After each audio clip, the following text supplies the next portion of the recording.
স্বাগত ডিবিসি সংবাদে আপনাদের সাথে আছে হিমাদ্রি রাহাত। ভারতীয় আগ্রাসনের প্রতিবাদে ঢাকায় দেশটির হাইকমিশনে স্মারকলিপি দিয়েছে বিএনপির ৩ সংগঠন। নয়াপল্টন থেকে শুরু হওয়া পদযাত্রাটির গন্তব্য ভারতীয় দূতাবাস অভিমুখী হলেও শেষ পর্যন্ত রামপুরায় পুলিশের ব্যারিকেডে আটকে যায়। কেন্দ্রীয় কার্যালয়ের সামনে সংক্ষিপ্ত সমাবেশে দলটির সিনিয়র যুগ্ম মহাসচিব রুহুল কবির রিজভী অভিযোগ করেন, বিশ্বের কাছে দেশের ভাবমূর্তি নষ্টে ষড়যন্ত্র করছে দিল্লি। কয়েকদিন আগে ভারতের আগরতলায় বাংলাদেশ সহকারী হাইকমিশনে হামলা এবং জাতীয় পতাকার অবমাননা সহ সাম্প্রদায়িক উস্কানির প্রতিবাদে বিএনপির প্রতিবাদ পদযাত্রা ও স্মারকলিপি প্রদান কর্মসূচি।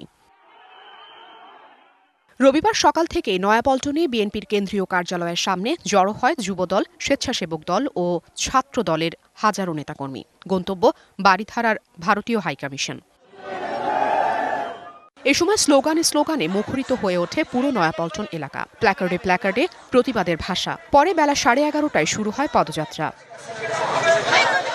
এ সময় বিএনপি নেতারা বলেন, দেশের সার্বভৌমত্বের প্রশ্নে কোনো আপোষ নয়। বাংলাদেশি পতাকাকে তারা অবমাননা করেছিল, স্মারকলিপিতে সেটি আমরা বলার চেষ্টা করেছি।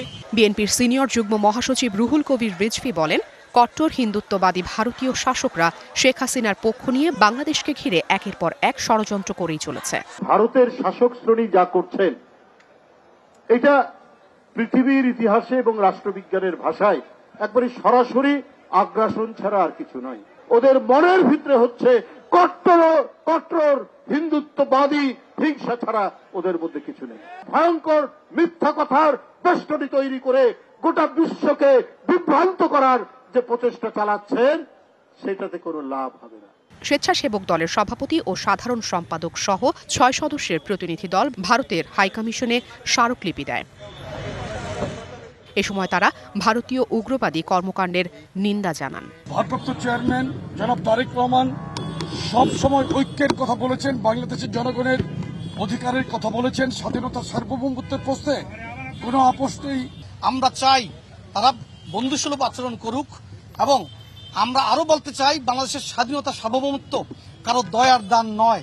স্মারকলিপিতে ভারতীয় আগ্রাসন, মিডিয়ার উস্কানির পাশাপাশি বাংলাদেশের দিকে বন্যার পানি ছেড়ে দেওয়া সহ নানা বিষয় পরিহার করে বন্ধুসুলভ প্রতিবেশী হওয়ার আহ্বান জানায়। Afrin Anwar, DBC news, Dhaka.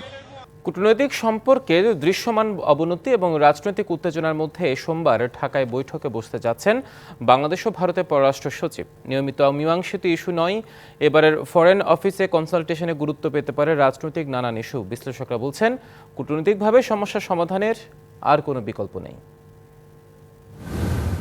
দুদেশের সচিবদের নেতৃত্বে নিয়মিত বৈঠকের ধারাবাহিকতায় এবার ফরেন অফিস কনসালটেশন হবে ঢাকায়। বাংলাদেশের পররাষ্ট্র সচিব মোহাম্মদ জসিমউদ্দিন এবং ভারতের পররাষ্ট্র সচিব বিক্রম মিস্ত্রি নিজ নিজ প্রতিনিধি দলের নেতৃত্ব দেবেন। বৈঠকটি এমন এক সময় হতে যাচ্ছে যখন বাংলাদেশে সনাতন ধর্মীয় এক নেতার গ্রেফতারে প্রতিক্রিয়া দেখিয়েছে ভারত, সাথে বাংলাদেশে সংখ্যালঘু সম্প্রদায়ের ওপর নিপীড়নের অভিযোগও তুলেছে দিল্লি। আবার আগরতলায় বাংলাদেশ মিশনে হামলার ঘটনা নিয়ে দুই দেশের সম্পর্কে টানাপোড়েনও চলছে। বিশ্লেষকরা বলছেন, এবারের বৈঠকে গুরুত্ব পেতে পারে রাজনীতি। এজেন্ডায় থাকতে পারে সাবেক প্রধানমন্ত্রী শেখ হাসিনা কি স্ট্যাটাসে ভারতে আছেন তা জানতে চাওয়া, থাকতে পারে দুদেশের মানুষের মধ্যে অবিশ্বাসের সম্পর্ক কি করে দূর করা যায় তা নিয়ে আলোচনা। এফসিও যেটা টাইম ছিল সেই টাইমলি হচ্ছে, মোটামুটি একটা এজেন্ডাতে নিশ্চয়ই আগে থেকেই তৈরি ছিল, সেই এজেন্ডা আলাপ হবে। তার মধ্যে একটা হতে পারে যে শেখ হাসিনার দিল্লিতে উনি কোন অবস্থানে আছেন, উনি কি অ্যাসাইলাম সিকার যদি হয়ে থাকেন তাহলে উনি কি অ্যাসাইলামের যেসব শর্তাবলী সাধারণত আন্তর্জাতিকভাবে গৃহীত সেগুলো কি উনি ফলো করছেন। দুই পররাষ্ট্র সচিবের ভিতরে যে একটা মিটিং হওয়ার কথা ঢাকাতেই, এটা আমাদের রুটিন রেগুলার বছর হয়ে আসছে। আমরা ওটার জন্য তাকিয়ে আছি, যারা ভারত এখানে আসে এটার জন্য তাদের কি কনসার্ন আছে সেটা আমাদের জানায়, আমরা আমাদের কনসার্নটা ওদেরকে আমরা জানাবো।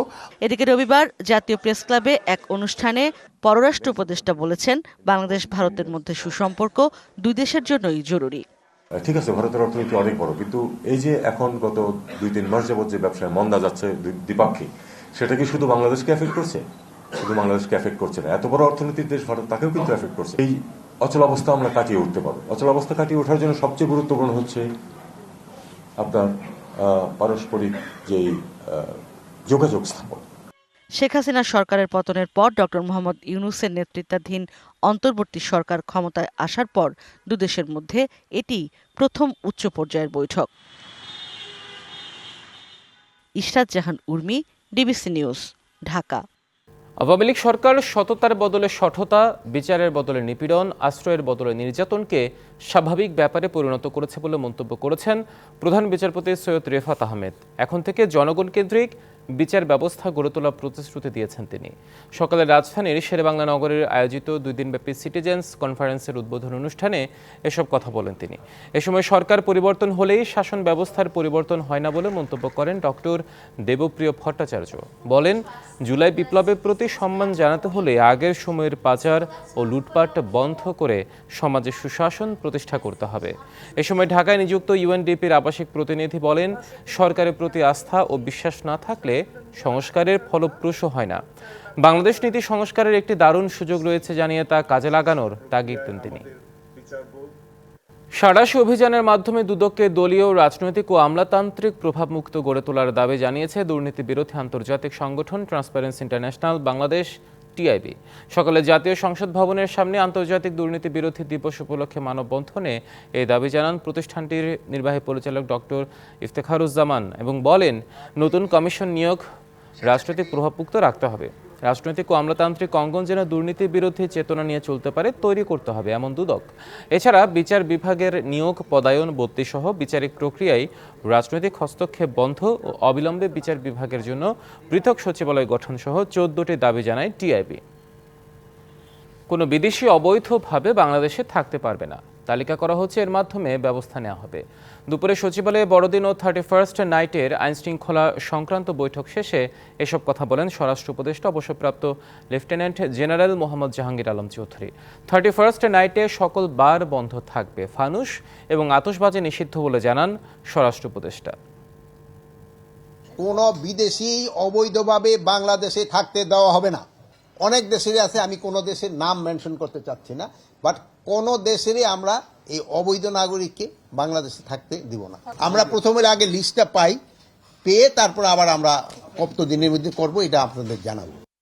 এবছর 1 জানুয়ারি বই উৎসব হচ্ছে না, তবে জানুয়ারির মধ্যে শিক্ষার্থীদের হাতে বই তুলে দেওয়া হবে। প্রতিটি শ্রেণীর বইয়ের কিছু অধ্যায় পরিমার্জন ও পরিবর্তন করার কারণে বই ছাপাতে দেরি হচ্ছে বলে জানান প্রাথমিক ও গণশিক্ষা উপদেষ্টা ডাক্তার বিধান রঞ্জন রায় পোদ্দার। সকালে খুলনা বিভাগের বিভাগীয় পর্যায়ের কর্মকর্তাদের সঙ্গে মতবিনিময় শেষে সাংবাদিকদের এসব কথা বলেন। আমাদের বইগুলো কিছুটা পরিমার্জন করতে হয়েছে, সেজন্য আমরা শিডিউল থেকে কিছু পিছিয়েছিলাম, নতুন করে আবার টেন্ডার করতে হয়েছে কিছু বইয়ের জন্য। এবার অন্যান্যবার যেভাবে বই উৎসব 1 জানুয়ারি করা হয়, আমরা ঠিক এই ধরনের উৎসবে যাচ্ছি না, কিন্তু প্রাথমিকের বইগুলো আমরা জানুয়ারির মধ্যে দিয়ে দেব। সংবাদ এই ছিল এখনকার মধ্যে। ডিবিসি নিউজের সংবাদগুলো পড়তে ভিজিট করুন dbcnews.tv আর ভিজিট করুন ডিবিসি নিউজের ফেসবুক পেজ এবং ইউটিউব চ্যানেল। সঙ্গে থাকুন।